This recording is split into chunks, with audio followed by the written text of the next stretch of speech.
నిన్న లాంటి వీడియో ఏది పెట్టలేదు, ఫుల్ లెంత్ వ్లాగ్ పెట్టాను. మార్నింగ్ ఒక షార్ట్ పెట్టాను. వసంత పంచమి కదా, ఈరోజు రథసప్తమి కదా.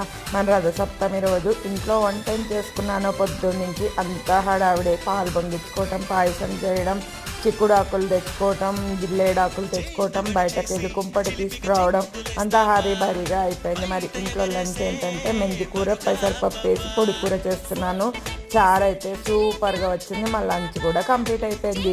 టమాటాలు మిక్సీ పట్టి టమాటా జ్యూస్ తోటి కొంచెం కూడా నేను వాటర్ అనేది యాడ్ చేయలేదు, మొత్తం కూడా టమాటా జ్యూస్ తోటి. మరి ఇంట్లో చేసిన చారు పొడి ఈసారి నేను మీకు చేసేటప్పుడు చూపిస్తాను. ఇంకా తిరగమూతలోకి నూనె వేస్తున్నాను. ఆవాలు, జీలకర్ర, మెంతులు.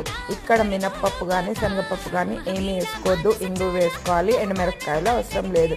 కొంచెం తిరగమూతలో వేసుకొని మళ్ళీ చారులో కూడా వేసుకుంటే సూపర్ టేస్టీగా ఉంటుంది మరి కూరతో పాటు. బాయ్ మరి.